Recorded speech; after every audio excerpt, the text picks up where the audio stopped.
क्यों दिया?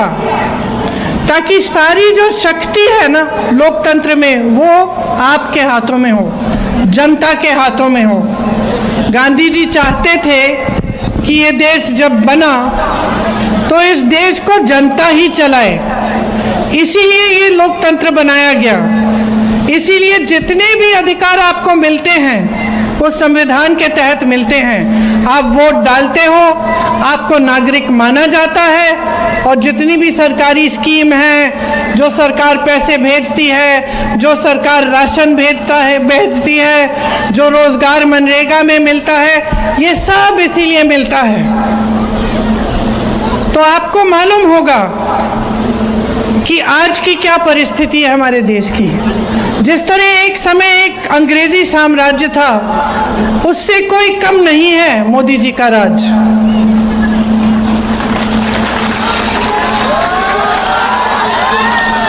और मैं क्यों कह रही हूं ये बात? क्योंकि सबसे पहला काम इन्होंने क्या किया? जनता को कमजोर करने का काम किया, आपके हाथों को कमजोर करने का काम किया। 65 लाख वोट उन्होंने इस बार काटे हैं आपके। इसका मतलब है कि बिहार में 65 लाख लोग वोट नहीं दे पाएंगे, उसमें खास तौर से महिलाएं भी हैं। और इसलिए ये काम किया है ताकि वो वोट की चोरी द्वारा बार बार अपनी सरकार लेते आए। अब 20 सालों से इनकी सरकार चली है। आप सब मेरे सामने खड़े हो, मेरे बताने का फायदा नहीं, आप अपने जीवन के अनुभव को अच्छी तरह जानते हो कि नहीं? अब इतने सारे नौजवान हैं यहाँ, हाथ उठाओ, किसको रोजगार मिला है सरकार से? किसी को मिला है? नहीं मिला है। यहाँ से पलायन करके जाते हो, बाहर मिलता है ना रोजगार, अपने परिवारों को छोड़ के जाते हो। मैंने देखा है दिल्ली में आपके क्षेत्र के लोग पूरा परिवार यहाँ गांव में छोड़ के जाते हैं, महीने हो जाते हैं, बच्चों को नहीं देखते, माँ बाप को नहीं देखते, अपनी बीवियां को नहीं मिलते, महीने हो जाते हैं। किसी बड़े शहर में जाते हैं, कोई छोटी मोटी नौकरी मिल जाती है, मजदूरी मिल जाती है, 5-6 लोग, 8-10 लोग एक एक कमरे में अपनी रोजी रोटी कमाने के लिए, ताकि यहाँ गांव में कुछ पैसा भेज पाएं, ताकि अपने बच्चों की परवरिश हो पाए। बड़े शहरों में कोई अपना नहीं होता, अपने आप खुद अकेले लड़ना पड़ता है, अपनी जगह के लिए, अपने रोजगार के लिए, अपनी रोजी रोटी के लिए। आज गरीब से गरीब परिवार अपने बच्चे को पढ़ाना चाहता है। कोई ऐसा परिवार नहीं है, कोई ऐसी महिला नहीं है जो ये नहीं चाहती कि मेरे बच्चे पढ़ेंगे और शिक्षित होंगे, है कि नहीं? अभी मैं उधर गई थी जहाँ बुनकर हैं, महिलाएं बुनकर हैं, शॉल बुन रही थी। वहाँ पे शायद एक संस्था है जिसके द्वारा वो कमाती हैं। मैंने पूछा कि बहन आपके बच्चे कितने हैं? बताया कि मेरे 3 बच्चे हैं। दूसरी बहन ने बताया कि मेरे 4-5 बच्चे हैं। तो मैंने पूछा क्या बच्चों को पढ़ाती हो? तो बोला हाँ। मैंने कहा कैसे? पति क्या करता है? पति खेती करता है। मैंने पूछा कि खेती से कितना कमा पा रहा है? कहती है कि खेती से इतना कमा लेता है कि हमारे पेट में भोजन मिल जाता है, और बाकी मैं कमा रही हूँ जिससे मेरा परिवार चल रहा है। ये है आपकी सच्चाई। सच्चाई ये है कि आज खेती से कमा नहीं पा रहे हो। एक ज़माने में खेती काफ़ी थी, खेती करते थे, कमा लेते थे। आज खेती का सारा सामान महंगा है कि नहीं? सरकार ने कभी टैक्स लगा दी कुछ चीज़ों पे, ट्रैक्टर, ये वो, बाकी फिर तेल के दाम बढ़ गए। खेती जो उपज है तुम्हारी उसका सही दाम नहीं मिलता, जो न्यूनतम समर्थन मूल्य सरकार को देना चाहिए वो नहीं मिलता, खाद नहीं मिलती समय पे, तो कैसे कमाओगे? तो खेती से कमा नहीं रहे हो। ये लोग सुबह से शाम तक भाजपा के नेता जवाहरलाल नेहरू को गाली देते रहते हैं, कहते रहते हैं कि जो भी इस देश में खराब है वो पंडित जवाहरलाल नेहरू ने ही किया।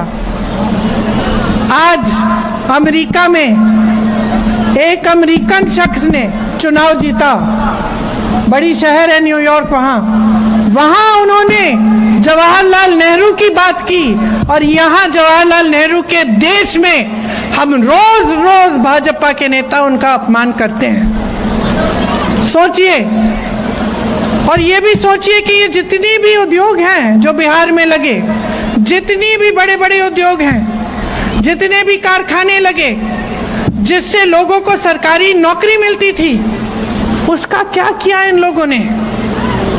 आपको याद होगा, आपके माता पिता को याद होगा कि एक समय में जो सरकारी रोजगार होता था, सरकारी नौकरी होती थी, उसके लिए लोग तड़पते थे कि किसी ना किसी तरह हमें सरकारी कारखाने में लगवा दो, हमारी जिंदगी बन जाएगी, अच्छा वेतन मिलेगा, पेंशन मिलेगा, जिंदगी भर हमें चिंता नहीं करनी पड़ेगी, समय समय पे छुट्टियां भी मिलेंगी। इन्होंने क्या किया? मोदी जी ने क्या किया?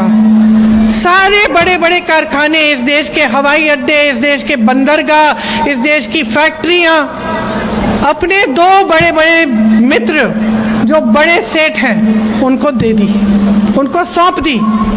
आप आज अगर सरकारी नौकरी ढूंढने के लिए जाएंगे तो आपको क्या मिलेगा कि सरकारी कारखानों में भी ठेकेदारी चल रही है, लैटरल एंट्रियां हो रही हैं।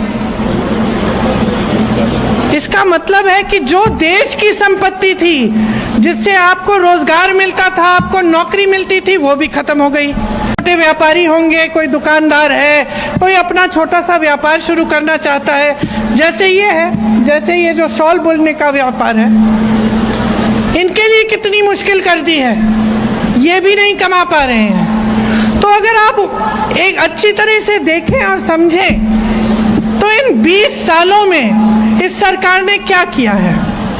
मेरी बहनें, कितनी महंगाई है।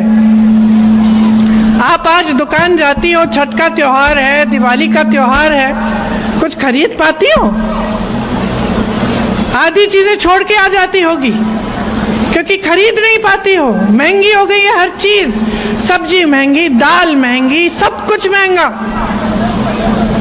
तो त्योहार आता है तो डर लगता है कि मेहमान आएंगे, खिलाएंगे क्या, है कि नहीं? घबराहट होती है, बच्चा बीमार पड़ता है तो घबराहट होती है कि इलाज कैसे करेंगे, प्राइवेट में ले जाना पड़ेगा, पैसे लगेंगे खूब सारे, बेटी की शिक्षा करानी है, बेटे की शिक्षा करानी है, अगर बेटा बड़ा है तो नौकरी के लिए जो पेपर है उसके लिए फीस जमा करनी है, ट्यूशन लगवाना है, लोन लेना पड़ता है, लोन लेते हैं ब्याज देना पड़ता है। कैसे गुजारा कर रहे हो? मेरा सवाल ये है कि कैसे गुजारा कर रहे हो? बड़े बड़े नेता आते हैं, भाजपा के प्रधानमंत्री जी आते हैं, गृह मंत्री जी आते हैं और पता नहीं कैसी कैसी बातें करते हैं। मैं कल देख रही थी प्रधानमंत्री जी भाषण दे रहे हैं और उनकी चिंता क्या है? अरे देश के प्रधानमंत्री हैं, उनकी चिंता ये होनी चाहिए कि आपके पेट में भोजन कैसे जाएगा, कि आपको रोजगार कहां से देंगे, कि आपके बच्चे शिक्षित कैसे होंगे, कि अपराध कैसे घटाया जाएगा, कि भ्रष्टाचार कैसे कम करेंगे। और प्रधानमंत्री मोदी जी क्या कह रहे हैं मंच पे खड़े होकर कि कांग्रेस पार्टी के पोस्टरों को देखिए, उसमें तेजस्वी जी का चित्र नहीं है। ये चिंता है आपकी? आपकी ये चिंता है कि दूसरी पार्टी के पोस्टर में कौन है कौन नहीं है? कमाल है, ताज्जुब की बात है। आप खुद मंच पे तो अकेले खड़े हैं, नीतीश जी आपके साथ नहीं आते मंच पे। नीतीश जी की कोई सुनवाई ही नहीं है, बेचारे पटना में बैठे हैं, सरकार उनकी दिल्ली से चल रही है। जो बड़े बड़े निर्णय बिहार के लिए कर रहे हैं वो मोदी जी कर रहे हैं। और क्या निर्णय कर रहे हैं? ये निर्णय कर रहे हैं कि बिहार की जमीन 1 रुपए के दाम में अडानी जी को दी जाए। तो भाइयों और बहनों, आज आपकी परिस्थिति ठीक नहीं है।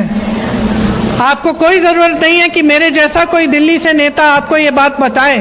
आप जान रहे हो, सुबह उठती हो बहन, काम करने के लिए जाती हो, है कि नहीं? कुछ ज़्यादा कमा नहीं पाती, घर आती हो, घर में जो कुछ है, जो भी है, उसी से खाना बना के पका के अपने बच्चों को खिलाती हो, अपने पति को खिलाती हो, अगर परिवार में बुजुर्ग हैं उनको खिलाती हो, खुद आखिर में खाती हो अगर कुछ बचता है, कभी कभी खाली पेट सो जाती हो। कोई तुम्हारी सहायता नहीं करता, कोई तुम्हारी सुनवाई नहीं करता, कोई आकर हाथ नहीं पकड़ता कि चलो हम मदद करेंगे। मुझे समझाने की ज़रूरत नहीं है, तुम जानती हो, अच्छी तरह जानती हो। और जब चुनाव के पहले वही 20 साल पुरानी सरकार चुनाव के 1 हफ्ते पहले तुम्हें 10,000 रुपये तुम्हारे खाते में भेजती, अपने मन में करती होगी कि 20 सालों से क्यों नहीं भेजा।